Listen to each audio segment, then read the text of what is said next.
Brought to you by bedroombattlefields.com. This is the Tabletop Miniature Hobby Podcast.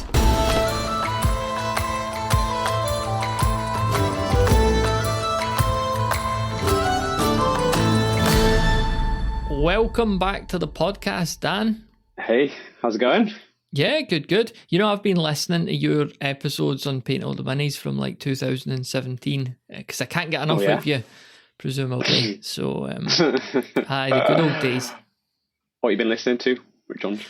I just started right at the start because I think I've told you before, I did a massive binge of your show back in 2018 or 19. Went on holiday to Mexico, lay by the pool for 2 weeks and just listened to you, which seems absolutely mental on hindsight. Paid for that as well, mate. Yeah, travelled 9 hours on a plane, or it might have been more actually. It might have been 13, just to hear your English accent in my ear. To listen to me. What did you think of the first one, man? It's pretty painful when I listen to that one. What do you think? I don't think I went to the very first because I remember you saying that you recorded it in a cafe or something on a phone, and so it was all right. Yeah, it was all right, but yeah, it's pretty painful. Should I still do I remember, it?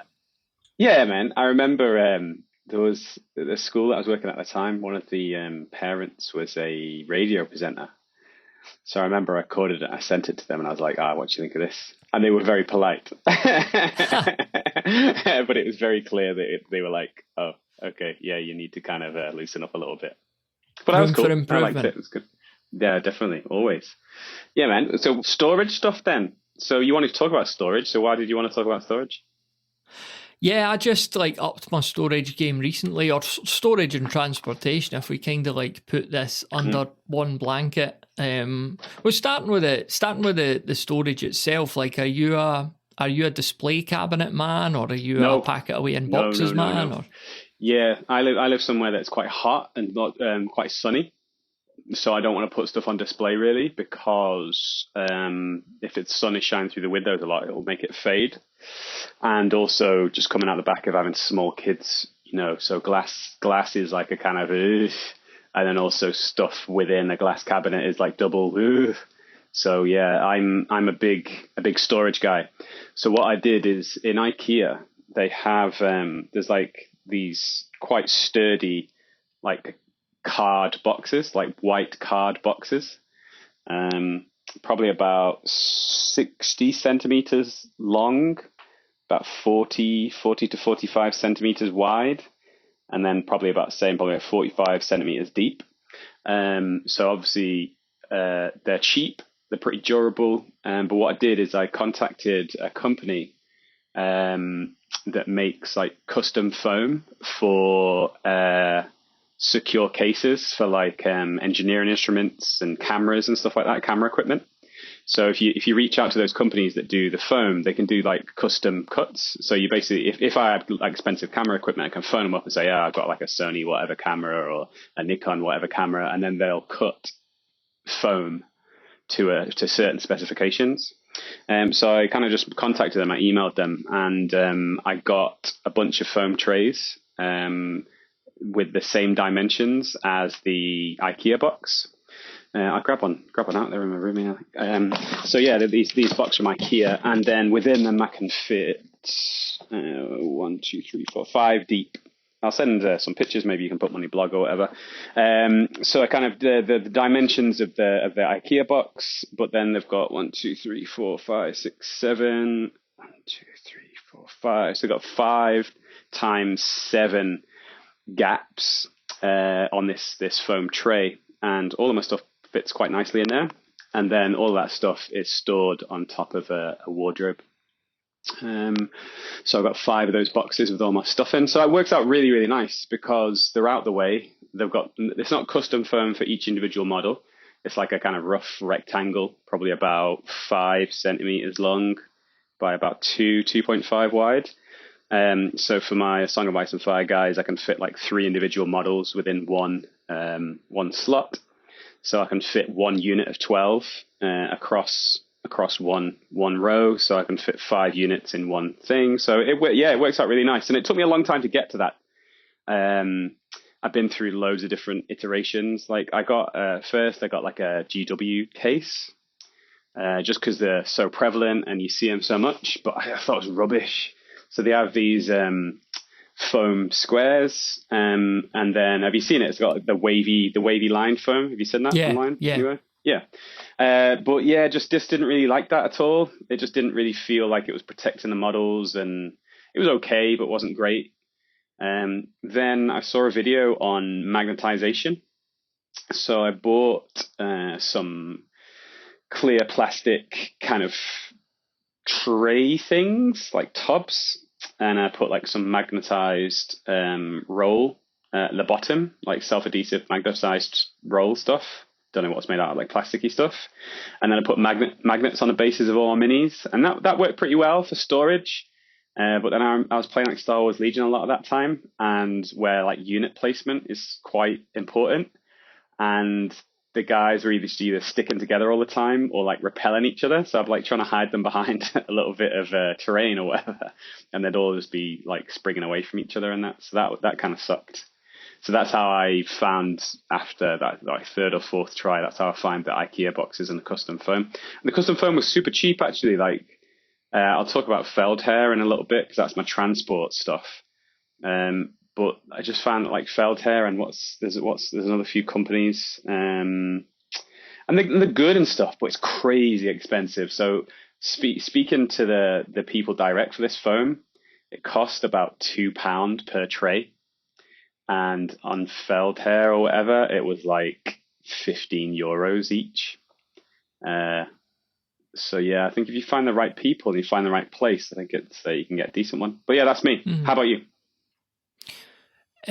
So storage wise, I do have a glass cabinet. It's not grandiose or anything, but it does the job. So I get my miniatures in there once they're painted, and big old heavy bit of glass. The wee one, Touchwood, is well enough behaved not to go rating in the miniatures anyway, but I doubt she'd get into that at the moment because it's a bit heavy. But like I say, I'll touch wood on that. And on the transportation front, for the last couple of years, I've been using just simple egg boxes filled with bubble wrap.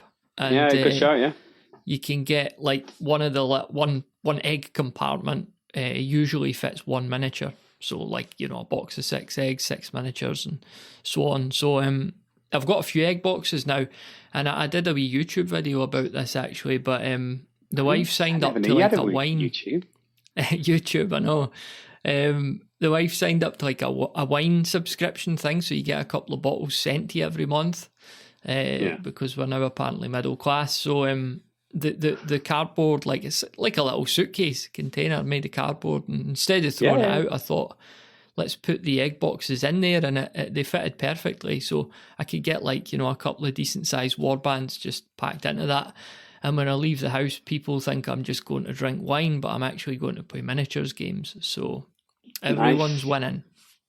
There you go. They think you're cool, some sort of suave guy heading out to the wine bar. But no, you've got egg boxes full of minis. Exactly. That's good, man. So you decided to make your own stuff.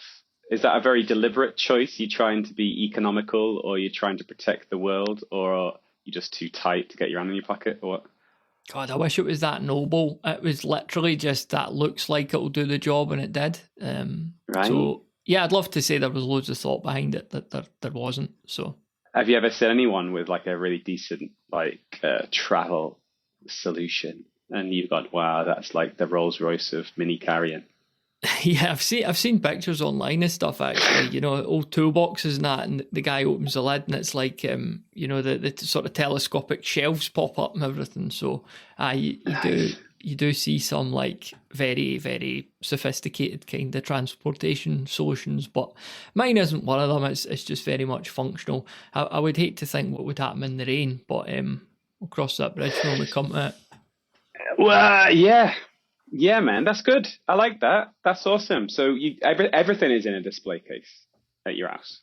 Yeah, it's got 1, 2, 3, 4, 5 shelves of about almost a metre in length each.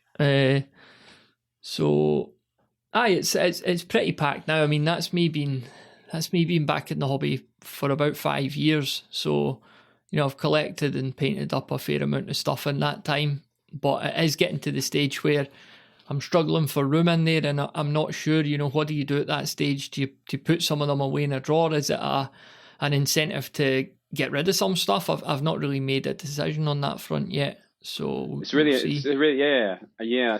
really important decision. Like I've got the top of the wardrobe, and that's all the space I want to give myself. Does that make sense? So it's like, if I've got probably space for one more box, but if I have to do another box after that, I'm gonna probably have to get rid of stuff, because I don't want to have too much stuff. So I've got 2 boxes for all my Song of Ice and Fire stuff. I've got 1 box for all my Star Wars Legion stuff, and I've got 1 box for all my like generic World War II stuff. So like all my bolt action gear and that.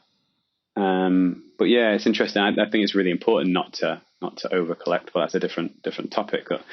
So like traveling around, I only travel for skirmish games. I don't travel for full tabletop games. So I play tabletop games here, like at my work. So I don't need to transport stuff around the city. So what I do usually is I'll just take the top off one of the IKEA boxes, and I'll put all the minis on the top of that, and then I'll just take like a tray. I'll take that down to where I'm playing, and then I'll bring it up later. But if I'm playing mini games around the city, I found this awesome like Feldherr box. So Feldherr is like one of the custom foam companies, and it's probably the size of like a small cool bag. Like a cool bag that people have for like picnic stuff.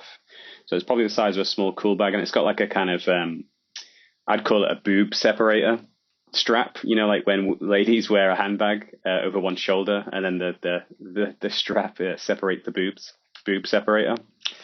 Yep, it's got one of those. So you kind of it's like a small cool bag size, and you just kind of wrap it over one shoulder, and it's really cool. You probably fit about 24 to 36 miniatures in there with cards and dice and a few different bits, and then you can just carry your rule books. So that's pretty nice. It's pretty robust. I think it was a bag that was made, and it's not made for, but I got it when I got my Walking Dead stuff. So the Walking Dead All Out War, and it fit all of the base game in there, all the cards and everything like that. And then I just kind of got some different generic mini holding foam things that fitted in that, and that works pretty well, because it's not huge, it's not big. So yeah, you get on the train or get on the bus or whatever, and it's pretty good, like saying a small cooler bag size, which is awesome. Yeah, sounds like you're sorted. You just need some pals now. Yeah, I just walk around the city with it on, just kind of looking a bit sad.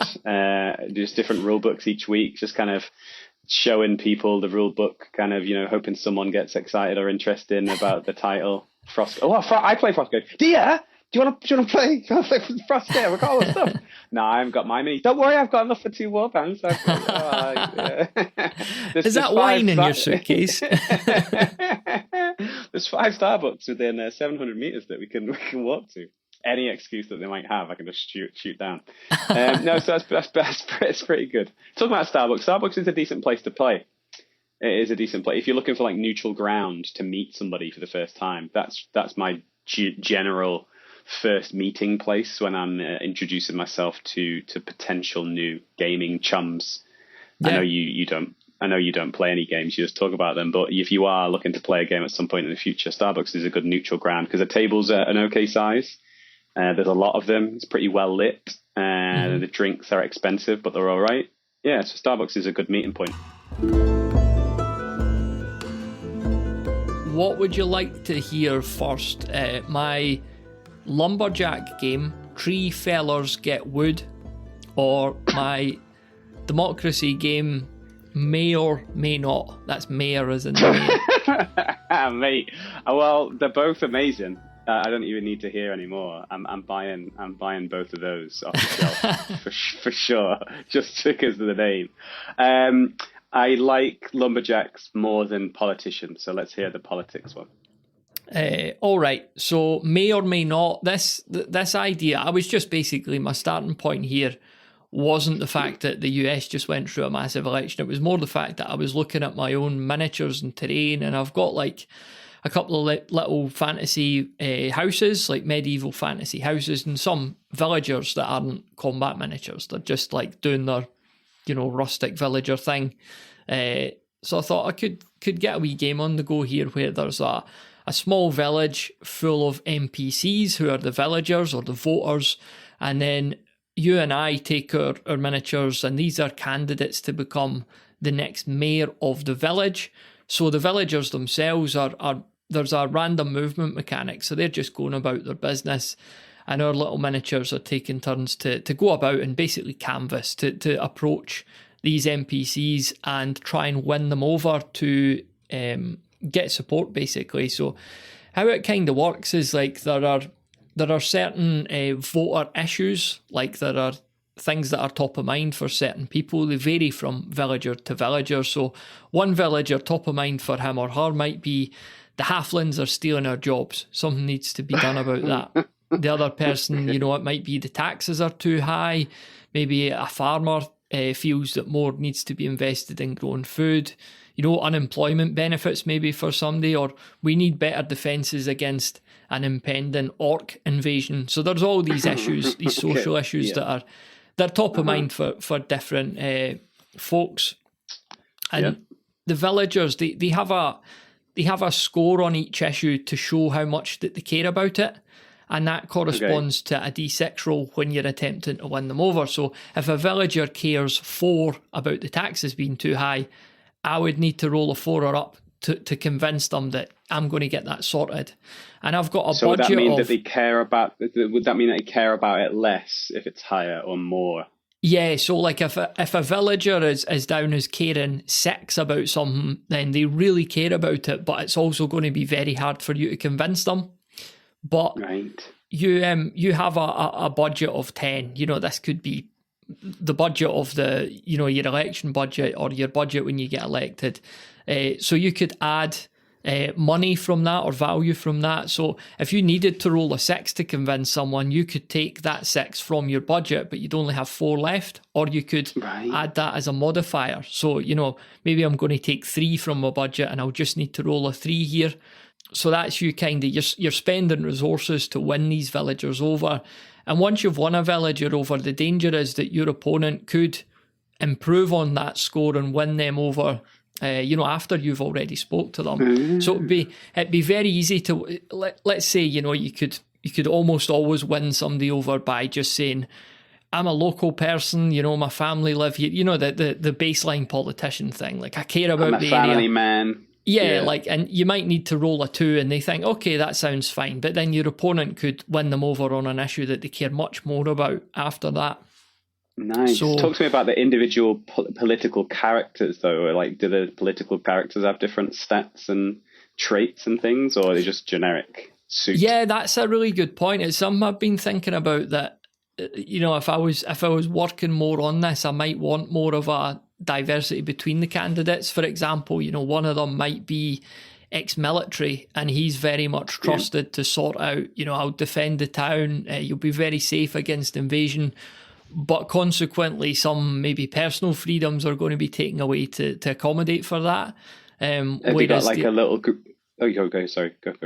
No, I was just going to say, whereas the other candidate would maybe be seen as a bit more liberal, maybe they could improve the quality of life, but then the danger is that they could be taken advantage of as well. So you could Orcs bring in are just those friends that we haven't met yet. Yeah.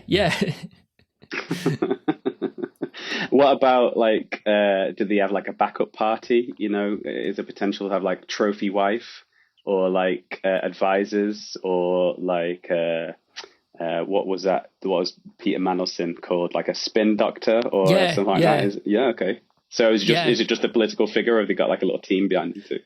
No, it's just the two of them at the moment. And I think one of the big flaws that I see in the game is that there's the danger that you and I would just be playing our own little solo game going about, and there's obviously the ability to overturn, like say we're putting tokens next to villagers that we've convinced, so I've got some red tokens next to the villagers I've won over, you've got some blue tokens, or vice versa, and then we're maybe approaching people who are still, they're one over to the other candidate, but they're still like, you could change their mind basically. But I think there would maybe need to be more that we were doing together. So whether, we maybe got within a certain distance of each other, maybe a debate would take place between us, like a public debate, and maybe that would be a little game within a game. So yeah, or maybe you could have like press hanging around as well that might slow you down, like a little you can't just shove the camera in the face and push them over. So you might have to stop and speak to the press, and that'll slow you down. Another thing I was thinking, what's like the doomsday clock? What's the time frame? What's the how long does it last, and why does it last that long? Yeah, I'm asking lots of difficult questions, mate. Sorry. It's a good it's fine. No, I mean, I guess without having played it, it's hard to say. But let's say we played it for 6 turns, and there's an odd number of villagers, so someone at that point would have to have gained enough support to win. So, would the ballot, would like the vote or whatever it be, would that be a foregone conclusion, or might there be because I was thinking about maybe you convince them and you put a token on that villager, so if it's like red and blue, so I go and speak to him and I convince them that I can do something with taxes, so I get like a little blue token, right? Yeah. And then if I speak to him again and convince them on something else, security, I get another little blue token. And then maybe when that voter goes to cast the ballot, maybe there's some sort of dice roll that's affected by the little tokens that are put on. So even though I've convinced them on 2 issues and you've only convinced them on 1, they might still vote for you, even though it's more likely to vote for me, but they might still vote for you. Does that make sense? That'd be kind of cool. Yeah. At the end of a skirmish game, when you do your warband progression, you roll to see if they're injured, roll to see if they're dead, roll to see if you get any loot. Maybe that kind of the end, you're building towards the election, and each NPC goes into the ballot box, and then you roll the dice, whatever. Or maybe if I convince, you got to get a certain number, and if I've convinced them once, it's a D6, and if you've convinced them, twice, it's a different dice number or whatever, like a D8 or a D10 or something. I don't know, that'd be kind of cool. Yeah. Yeah, well, that's good, man. We'll maybe get on Tabletop Simulator at some point and have a run through. Sounds good. Do you think it would be marketable? Do you think it would be scalable? Do you think enough people would be interested in this? Nah, I don't know. And I think, again, another flaw in it is that apart from those things about the halflings stealing their jobs and that, this is actually the only reason it's set in a medieval village is because that was the miniatures I was looking at. There's really no reason it needs to be in that setting. But I am, as much as it's a fun concept, I don't know that people would be rushing to the shops to buy it. So you never know. Don't do it. Don't do yourself a disservice. Okay. Your game, on the other hand, I'm expecting a very kickstartable, marketable, highly profitable product. Tough gig to follow, mate. So my skirmish, non-violent skirmish game, is it still a skirmish if it's non-violent? My skirmish-sized non-violent game is called The Life and Concerts of Kenny Bolton. So, Kenny Bolton in the 80s was huge. He had an amazing beard. He had amazing hair. He had amazing leather pants. He had awesome shirts, half done up, hairy chest, right? You get the kind of idea. So 20 years has gone by. It's now 2000s, and Kenny Bolton is back on the scene. He needs some more money for his Malibu beach house, and he needs his jet setting lifestyle kind of maintained. So he's doing some comeback tours around the world. So the two opposing factions are Kenny Bolton and his security team against hordes of middle-aged men and women who are very enthusiastic about seeing Kenny Bolton again 20 years later and reliving their youth. So the concerts and life of, there's different scenarios. Some of them are concerts in various different places, different size of venues, different amounts of crowd. And there's also different life events. Kenny goes to the barbers. Kenny goes to the DMV, or the what would you call it in the UK, where you get your license renewed, car license renewed. So he goes about DVLA place, yes. He goes to these various different places, both in his professional life and his personal life. And the aim of the game is for Kenny Bolton, from his perspective, is to stay intact. He doesn't want people harassing him. He doesn't want people getting too close to him. He doesn't want people trying to steal his leather pants. He doesn't want anyone trying to tear his boxer shorts from him. And he definitely doesn't want people pulling his hair, potentially pulling a hair from his head to keep and put it on the wall and stroke it every morning. So him and his security team are trying to keep people away. But obviously the hordes of middle-aged men and women who are very enthusiastic about seeing Kenny Bolton, they are very keen on harassing him, getting close to him, and getting some sort of keepsake because they never know when he's going to tour again. They don't know if this comeback gig, is it his last one? Don't know. There's all sorts of rumors about his personal life and the things that he does in the background. Might have a heart attack, might have an overdose. Don't know. This is all rumor and conjecture. So yeah, the aim of the game is for the fans to get close and to get a little souvenir for fans, and then for Kenny Bolton and his team is to keep people away. So it's a little bit like, do you remember playing What Time Is It, Mr. Wolf? Yeah. I remember playing that as a kid.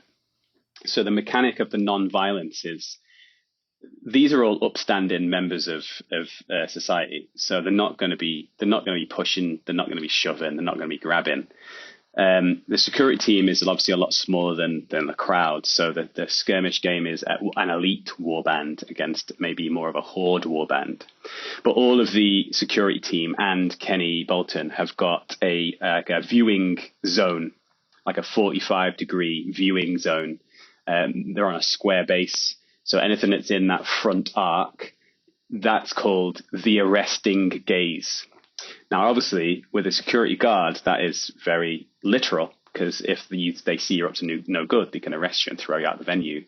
But with Kenny Bolton, his arresting gaze is his magical blue eyes.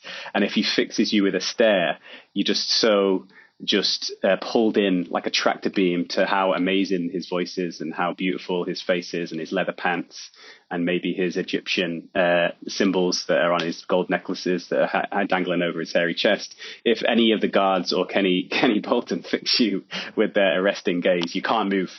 So the aim of the game for the fans is to swarm the stage, swarm Kenny Bolton, whilst avoiding the security guards and also Kenny Bolton's arresting gaze. So there you go. That's the general idea. Have you got any questions?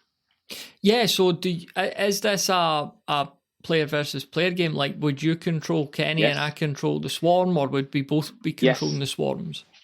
No. It's very. One of us is Kenny Bolton, and one of us is the adoring crowd. So it's basically Space Hulk with a 80s icon instead of the Space Marines, and the Tyranids are the... Yeah, it's that theme. Yeah, that theme. I didn't make that association, but yeah. Mm-hmm. And how do you envisage the Kenny Bolton miniature looking as well? Well, you can see that I've cunningly woven two names into one. I didn't want to get done for any sort of liable anything. So I'll say at this point, any associations with anyone that is real is coincidental, and I'll retract any statement that anyone finds offensive. It's a combination of Kenny Rogers. Kenny Rogers was a country singer, Dolly Parton and Kenny Rogers. So very suave, very cool.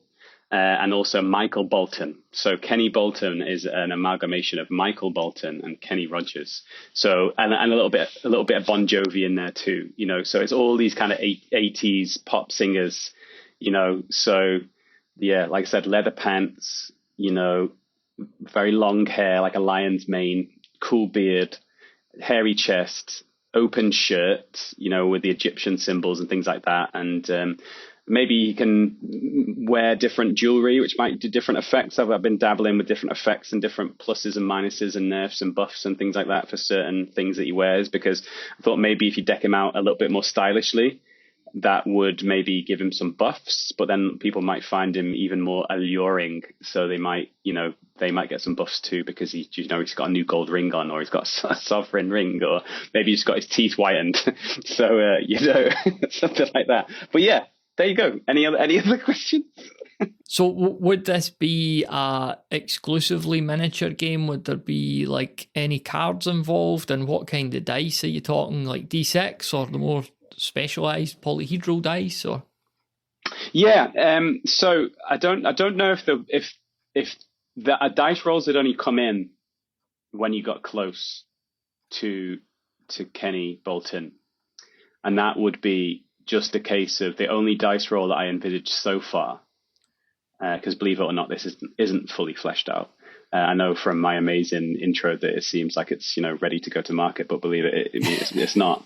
But I only envisage a dice roll right now when the individual is accosting Kenny Bolton to roll to see what souvenir they are managed to acquire in the seconds that they have before the security team throws them out. So it'll just be a case of rolling high equals good trinket.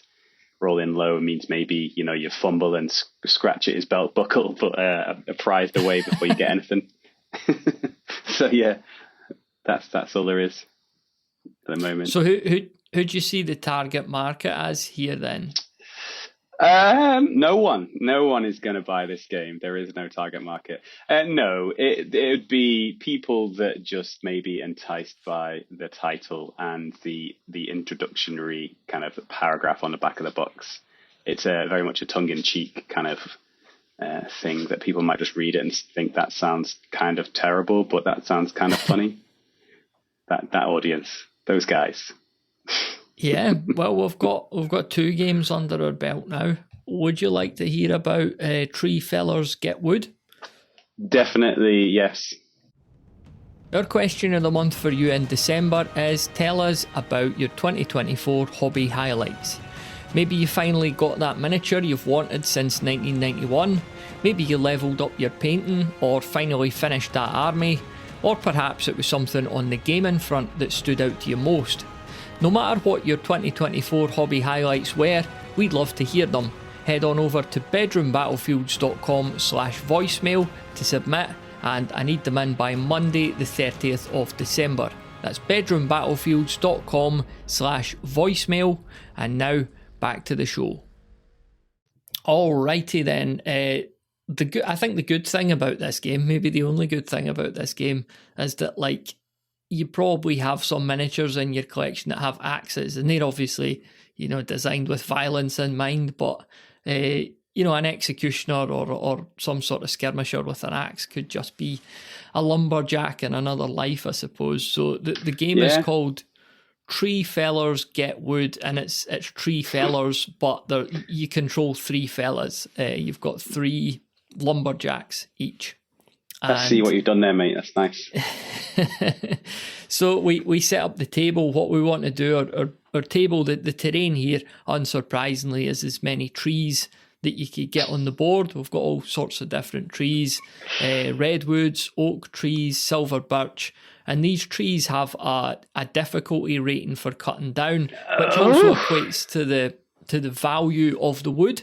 So, the harder a tree, I don't know if this correlates to actually cutting down trees, but the harder the tree in this game to cut down, the more price the wood's going to fetch at market. So they have a CD rating, a chop difficulty rating, and also a value points rating. So the oak tree has a chop difficulty rating of 5. So it's I need to roll a 5 or 6. But I'm getting 4 value points for the wood. So silver birch, easier to chop down. I could chop it down on a 3, but it's only worth 2. So you kind of see how this is going there. We're taking our 3 fellas and we're navigating the board. We're trying to chop trees down. And again, to negate this, us both playing a solo game on the same board, I was trying to think of ways that we can have sort of dynamics between us. So, special abilities. I was thinking of the bicep flex or the big impressive beard, maybe a special cedarwood scented beard oil, things like that could have an impact either on your fellow lumberjacks or to intimidate the rival lumberjacks. So I'll pause for questions at this point. Okay. So I could have a very like an awesome lunch box. So it's apparent that my wife has made me an amazing lunch, Yeah. and that could distract other people and be like, oh, look at his lunch, and they might miss a turn, or they might find it harder to cut down their tree because my amazing lunch box is intriguing to the other fellas. So something like this. Yeah, Okay. exactly. Okay. Yeah, so I mean, what one of them could even be like, a really primal manly roar that you let out, and that might inspire your fellow lumberjacks to greater strengths, greater feats of strength, or again, it might scare off the rival lumberjacks. They might just not want to get too close. Well, to you. maybe you could roll. Maybe you could roll for that, because the intent is to be like a gruff manly roar, but it might not come out that way, and then you might be a laughing stock of the cops. So you roll a 1 and it's like, do you let out this high-pitched squeal? And you got egg on your face. You got egg on your lumberjack shirt. I like it. Do we pick what axe we bring? Because, obviously cutting down trees with different CD rates. That's my favorite bit, by the way. CD ratings, different axes maybe can help us chop down certain trees. Is there any sort of wear and tear on our axe and different things like that? Have we gone this far? No, but it's a great point. I'm thinking, if you've got a guy and he's got this massive axe, this two-handed axe the size of a person, he's probably going to start the chop quite well, but he's going to tire quickly. Whereas you might get the guy with the wee tomahawk, it takes ages, but he could maybe keep going for longer. I don't know. So, you could bring in axe type, axe sharpness, axe quality. Shaft There's all length. sorts of. Yeah, shaft length would be a good one, yeah. That sounds good, man. I like that. What happens when I've chopped the tree down then? Is that it? Is it just magically appear at the market, or is there any sort of collation of the wood? Yeah, I certainly haven't got that far, but yeah, I was just thinking the tree would be removed, but yeah, there might be a game within a game of the tree's chopped down, but maybe the other lumberjacks will be trying to get a piece of that. Well, that's what I'm talking about. Yeah, that's what I'm talking about, because you obviously you chop a tree down, but it needs to get from where you've chopped it down to market, and there might be some opportunity for some appropriation of the wood if you're not looking after it, or your team aren't securely moving it to your trailer or what it is, or whatever. How do you I don't know. Yeah, interesting. And we've got a whole expansion pack you could buy, and it's the Dutch elm disease expansion pack. So okay, that's a new scenario that they could play. Yeah, I kind of wonder if there'd be any sort of wildlife, opportunity in there. I just watched the Lorax movie the other day. Would the wildlife have anything to say? Like, for example, if you went to a tree, but it's got a lovely nest of squirrels in there that are hibernating, and you look in there and, it breaks your heart to think that you might remove the squirrels from the home, and maybe you've made that all effort to get to the tree, but you just can't bring yourself to chop it down. I don't know. Yeah, there's all those sort of scenarios where maybe you discover a site of specific scientific interest. Maybe you have some local government officials come in, maybe the health and safety executive come in to do an inspection of the site. So yeah, you're not going to get it all your own ways in the woods. That's exciting. So how are we moving? Are we, is it a certain inch movement? Is it square based where you can move it a number of squares? How different are the woodsmen or the fellas? How different are the fellas between each other? Yeah, I mean, maybe going back to that, axe size or type, you could have your more wiry, agile lumberjack who can cover a lot more ground, but maybe he can't cut down trees quite as fast. Whereas you get your big burly guy who, he'll knock a tree down in a couple of swipes, but it's going to take him a while to get there. He's probably the guy with a really impressive lunch, I would imagine. Yeah, plowman's lunch. Yeah, man, I like that. That's good. There's two good ones. Out of your two, which one is your favourite? I think I like Tree Fellers Get Wood better. I think it's got a bit more flavour to it. So that's the one I'll take to Kickstarter. They're both good. They're both good, though. They're both nice. Well, there you go, man. That's good. I always like those. I always like, I wouldn't say it's good, but I like expressing our creativity and using our brains. Yeah, I think it's still really always cool. remember what was it, the King's Touch or the Royal Touch or something. The Royal Touch. That was a good one. Brilliant. I'd buy that. Yeah. Yeah, get off my lawn. That was another good one. Yeah, it's fun just coming up with games. So it was, yeah. And then you had food hygiene safety inspector.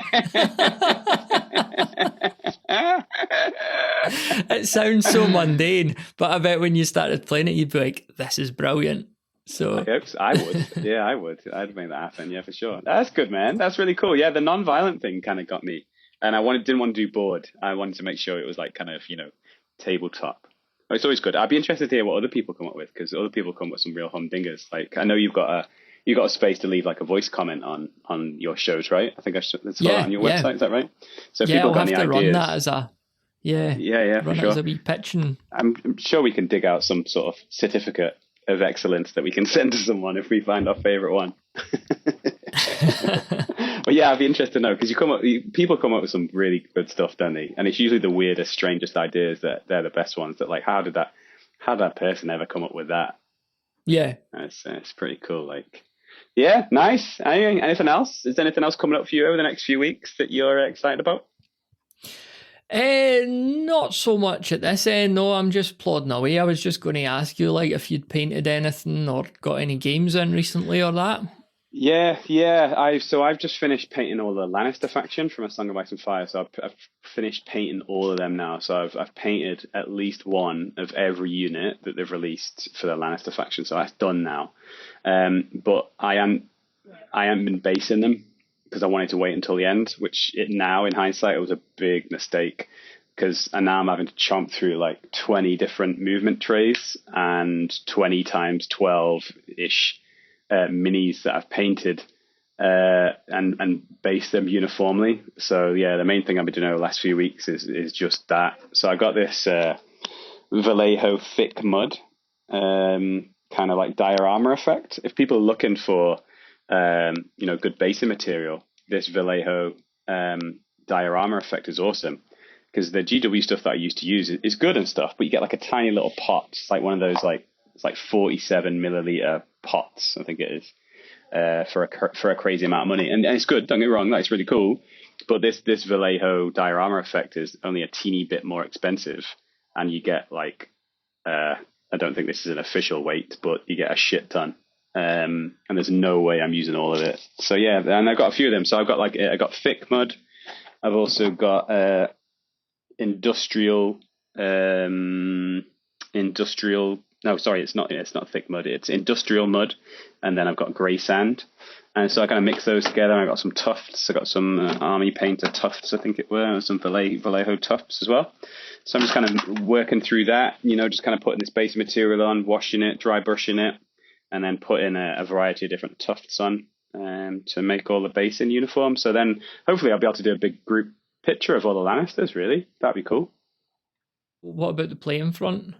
Yeah, playing same. Yeah, it's hard though. I'm going through a little bit of a tough time with it, because I've never been a min-max list builder or a spammer. I think I mentioned it there, but I'll reinforce it, is that I don't ever like having more than one unit. So I've got one unit of all the units in the Lannister faction.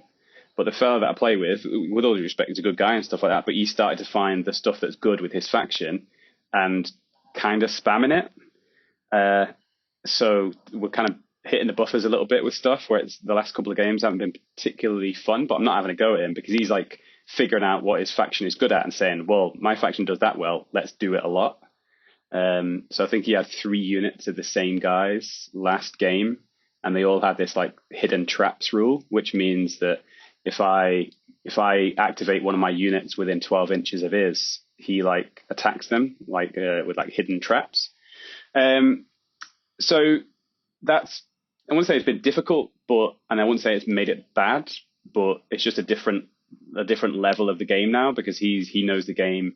He's starting to list build. He's starting to get to know his army and stuff like that. But do that. So I don't want to follow that direction, but I also want to keep it fun.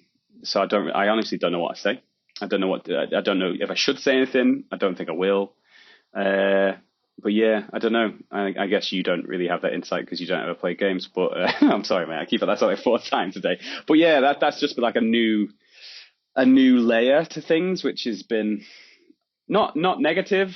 It's definitely not positive, but it's not negative. But it's just like I don't really know how to, it's just a little bit less fun for me. But he's having more fun because he's starting to figure out what his army does good, and he's doing it a lot. But I don't know how to progress with it. I keep on playing games, and it's still fun. Don't get me wrong, but it's just been a little bit like,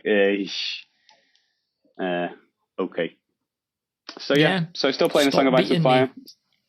No, it's not that. It's just I don't know. But I have no right to say anything because we didn't agree to have only one of each unit in our lists. Like it's completely unreasonable for me to say anything because it's like. He's having a great time, but so it's my fault. I should do all the things that my faction does the best a lot. If that makes sense. But I've sort of found a few things that my faction does well, but then I'm like I've used it for like a game or two, and I go, okay, I won't use that for a bit. I'll use something else. But then that's kind of bitten me on the ass because it's just a bit like, oh, okay. So yeah, Song of Ice and Fire in the new year. I'm hoping to do some sort of zombie game. Maybe Walking Dead All Out War. Hopefully, Last Days. You heard of Last Days? Yeah, I think so. Yeah. Yeah, Last Days is Ash Barker. Is Ash Barker the guy from Guerrilla Miniature Games YouTube channel? Can't remember. He's got it's like a zombie survival type game, like Frostgrave, survival game. Where you have to like loot stuff, and there's another faction on the table at the same time, but you don't necessarily have to get them. And there's zombies kicking around as well. So ages ago, I got one of those Mantic terrain crates, if you remember those. And one of the crates was like post-apocalyptic games. So I've got like a whole bunch of plastic terrain, tents, little campground, little industrial zone. Some like wrecked cars and stuff like that. So I really want to paint that terrain. I've painted like half of it, but I really want to paint the rest. So I might start that in the new year. I'll try to start that in the new year. And then also there's a skirmish-sized A Song of Ice and Fire game coming out. It was on crowdfunding ages ago. It's called A Song of Ice and Fire Tactics. So that's got like little war bands of 12. So I've got Lannisters and Starks for A Song of Ice and Fire, but I've always wanted to get other factions, but I don't want to get them because I don't have the space, and who needs more than 2 factions? I only have 2 factions to play demo games, so I've not been able to get other factions, even though I wanted to kind of try them and just play with them and just paint them. So there's like these little war bands for all of the factions, but there's only like 12 guys per faction, so that should come in February. So I'm quite looking forward to that. Lovely stuff. You keep busy anyway. Yeah. Well, I've been painting loads, mate. I don't know, like I think I might probably mentioned it last time. I don't know what's bitten me, but I've just been painting loads. Like just huge, like batch painting, not like amazing standard painting. I can't remember what I called them on our Discord. I'll have to check it out, but like just not really thinking about it all. Just literally just painting and just enjoying them. Just literally turning my brain off and just seeing what comes out. And I've just been really enjoying that whole batch painting process. Yeah, it's been really, really cool. Thanks very much for listening to this episode of the Tabletop Miniature Hobby Podcast. If you enjoy the show, then please do share it with someone else you think might enjoy it too. And be sure to check out our Discord community of like-minded hobbyists, which you could find at bedroombattlefields.com/Discord. It'd be great to see you in there.